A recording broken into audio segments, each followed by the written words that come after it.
Welcome back to Nick Lenz's Comic Corner, classic, lesser known classics. This is episode number 29. I think it's like 42.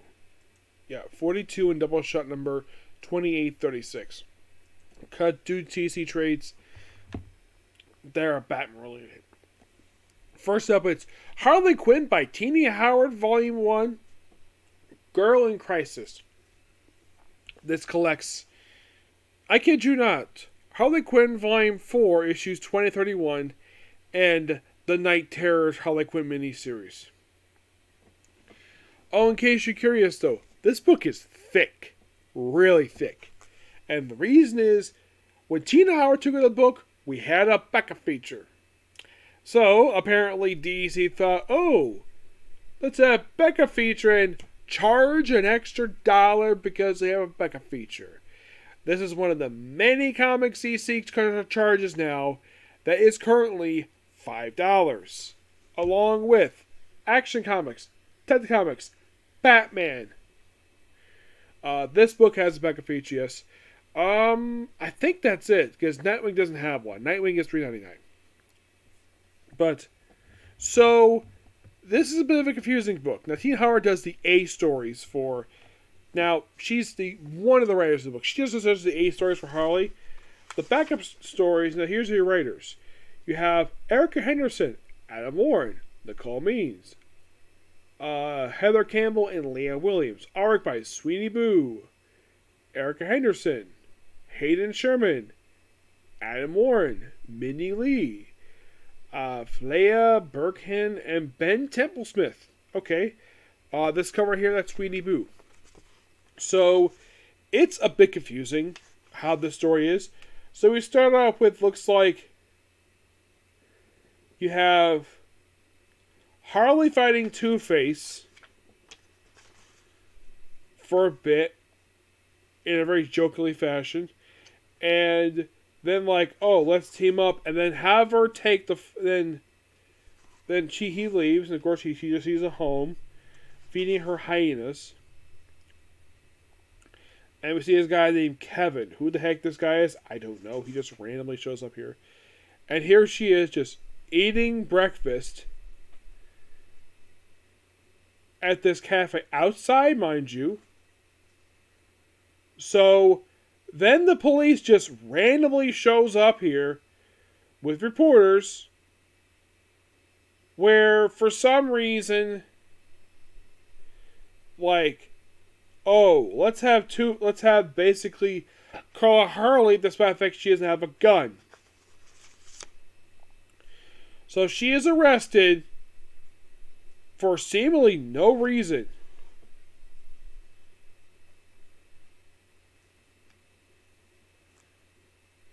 Yeah, and then of course basically Kevin acts like an idiot, not helping her out. And then of course her makeup was wiped away. She's turned back and like,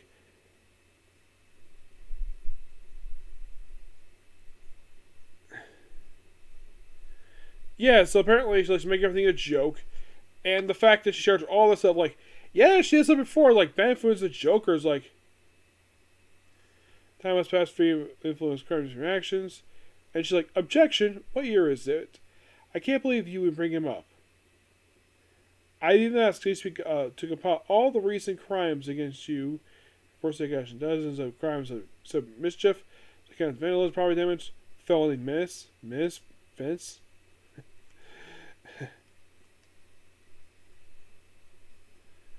Even when you lose, you're behind bars. So, yeah. Like, I'm a doctor.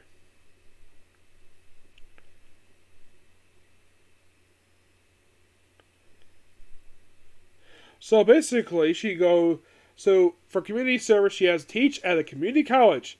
I'm like, that's interesting. Usually I think community service for any criminals, anything I've heard of is like picking up trash. But nope, working at community college. And then by sheer randomness in the middle of the class, Two-Face shows up. Yes, Two-Face. Harley takes out her mallet to fight Two-Face.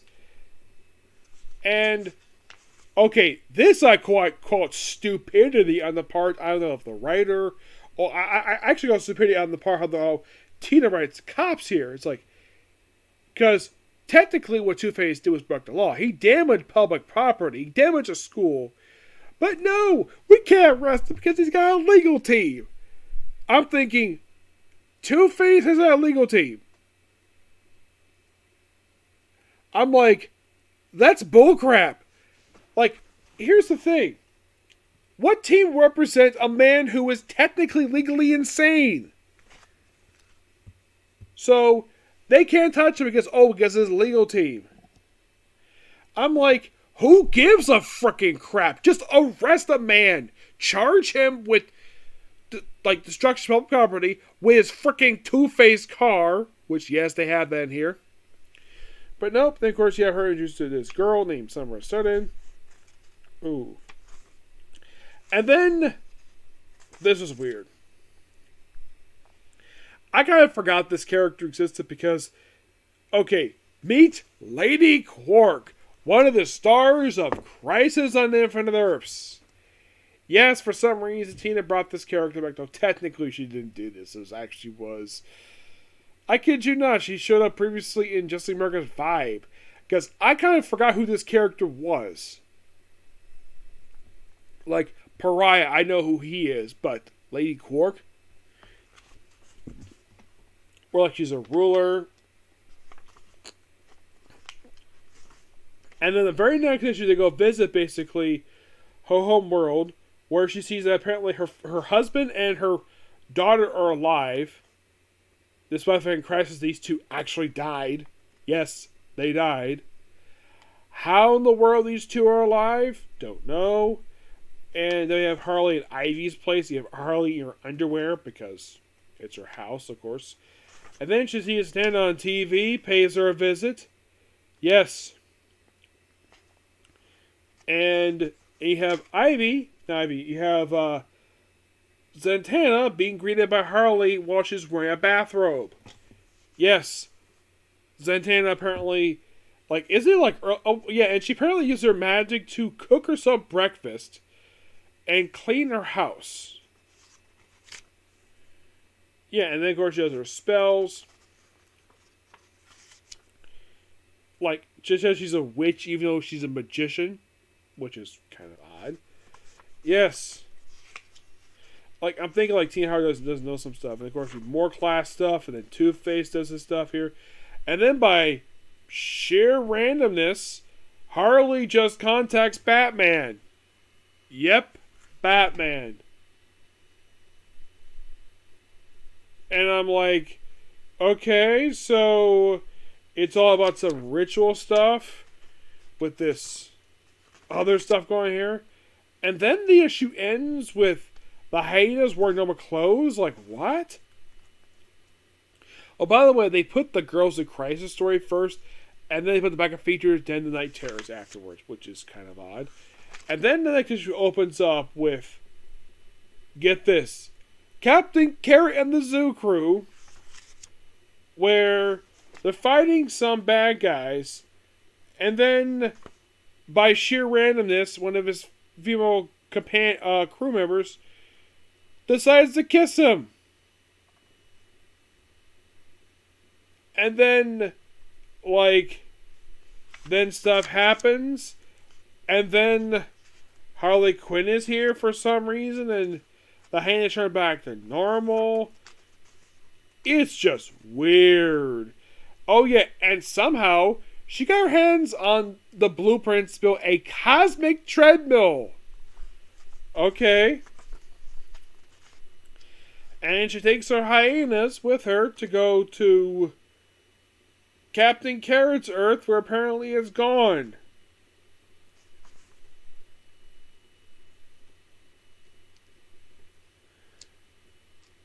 Oh yeah, eat a carrot, return back normal. Yeah, apparently his crew is dead. And somehow it's Harley's fault. And then the issue ends with Ivy showing back up at her and Harley's place, where she's given with the hyenas, and she notices, oh, Harley's build a cosmic treadmill. Okay. And then, of course, apparently, like, get this. So the Flash Museum sent Harley Quinn blueprints to build a cosmic treadmill. Now, here's the thing. Ivy is a botanist. She's not like the major scientist to make something as mechanical as a cosmic treadmill. She's not that type of scientist. She deals with chemicals. Yes. Somehow Harley is responsible for the destruction of Captain Carrot's Earth. Somehow, I'm not sure how, but okay. And of course, do that with that, and of course we have with Ivy again. And look, it's a giant typewriter, which I'm sure Yara's like, ooh, let's do an Easter egg for the old Silver Age goofiness. Or at least, like, let's walk on giant typewriter as a nod to that. Okay. And the Lady Quark shows up again. Yep. And then, like, the very next issue is... Next thing after this is the tie-in for Night Terrors. Yes. Well, the whole tie-in is like, oh, let's have Harley... where she's running around Arkham Asylum wearing no pants. Basically wearing a pair of boxers with alligators on it. And they run into various versions of the Joker in this very bizarre art style. And then you see her fighting Doomsday, Brainiac, Cyborg Superman, beats up Green Lantern, who's got multiple rings, and apparently it's all reading the Multiverse Guidebook, some from Grant Morris, like, okay. And then meeting up with, okay, I see it looks like a version of Hawkgirl, looks like Hawkman, Batgirl, looks like Green Lantern, Wonder Woman, Dr. Fate, Flash, and I'd say Thunderbolt and Superman. Who are these people, you might ask?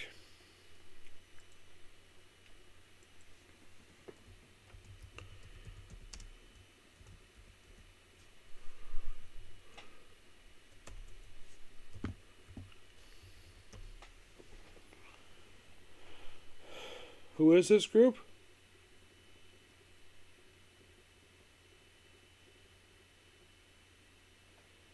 The Justice Fleet. Made up of Aquaman, the Kraken, Captain Wonder, Cyborg, Felina, Lord Leatherwing, Robin Redblade, and Superman / Admiral L, which is a take on Mon-El. Yeah, the Captain Leatherwing. Yeah, it's an alternate take on the original Leatherwing that was created by Chuck Dixon. Yep.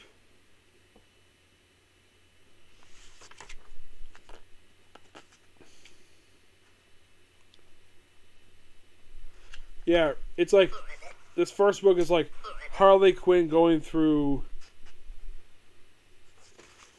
like the multiverse in issue 1 and 2, and that's kind of what these two issues are. It's her going to the multiverse.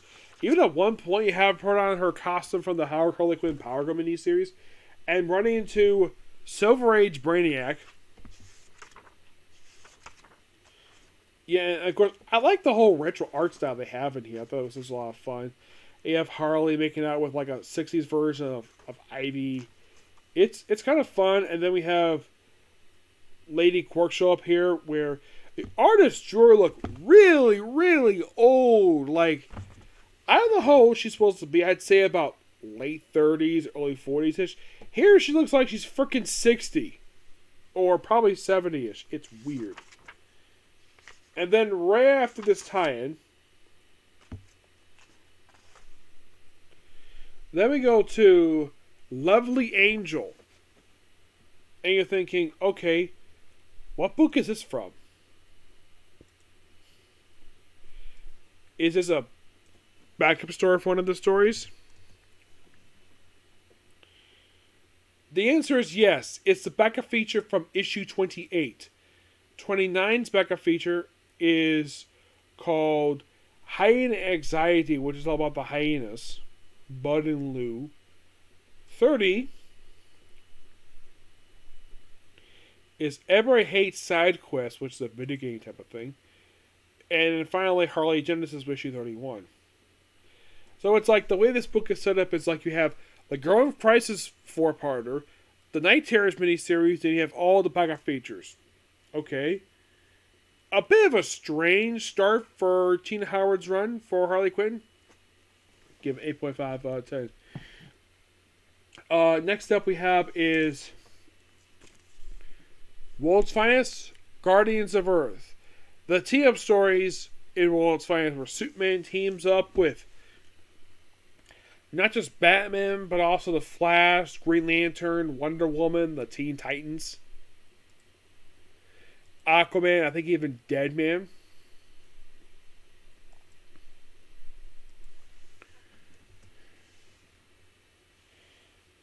And Robin. In these really cool stories that Danny O'Neill does. Yeah, Danny O'Neill is the writer of these stories.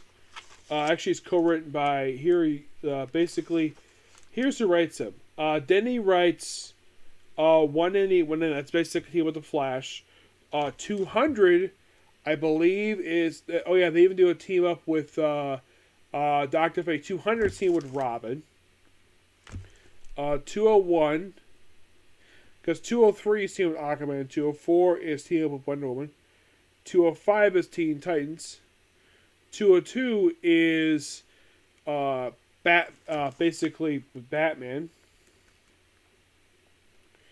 Now, these are the issues Daniel does. He does 198, 199, 201, the 202, 204, and that's it for him. He also does issue 214. It was basically like a time where let's get Batman some time off in the book and focus on their heroes. The other artists writers here are Mike Frederick, who does 200. Steve Skeets, who does issue 203, 205, and he also does 214. The late Lean Ween does issue 206 is a reprint. They put the cover in here. Lean does 207, 208. Denny also does issue 211 and 212. LAS Migan does issue 213. Mike Frederick does 209. The whole thing with 189, kind of like what you already. It's basically, it's Superman and the Flash's race around the world. It's a tradition that even goes on up until recently. Like I think it was issue of Flash. I think it was Flash or Superman. I think it was where they had a race across the world. And in the case 200 is Superman team with Robin to, I think, take on Mongol. I think these stories were later used as inspiration years later for DC Comic Presents, the Superman team-up series with superheroes every issue. We also have stories we're already talking about Neil Adams. 201 teams up with Green Lantern, with Dr. Fate basically being the referee between the match between Superman and Green Lantern. And of course then we have Batman come back in 202. Batman's appearances in this book are very sporadic. It's like, this lasted for about a year. Oh yeah, and then we have the Aquaman stuff, which is about Steve Skeets, which, that makes sense, given the fact Steve Skeets was the writer of Aquaman at that point, so why not? Oh yeah, and this issue here, written by Danny O'Neill. This issue makes total sense. Danny O'Neill write this because he is the one who did this Wonder Woman maker, basically his white suit stuff. And this was collected also in the Dinah Prince Wonder Woman trades. Yep. The Teen Titans one, I kind of discussed that already. That was collected in the Teen Titans Bronze Age Omnibus. The 200 that was collected both in Showcase Presents Robin number Volume 1 and Bronze Age Robin. Yeah, and the other ones are just collected here, not like some other books. And I do enjoy this book. Yeah, and by the way, the second Batman story, they take on Dr. Light. Which is interesting. The Dr. Fate one is basically about Planet Smashers. It's about dealing with aliens. And Dr. Fate gets involved, which, like, Dr. Fate is a magic character, deals with alien invasion, which is interesting. 209, Stuart teams with Hawkman to take on a new character called the Templar. Which really interesting. We had team between Superman and Hawkman. Don't see us very much. And I love the artwork here. The book is just, even, oh yeah, we have a story here. Teams of a Green Lantern. They're going to Green Arrow. And you might be curious though.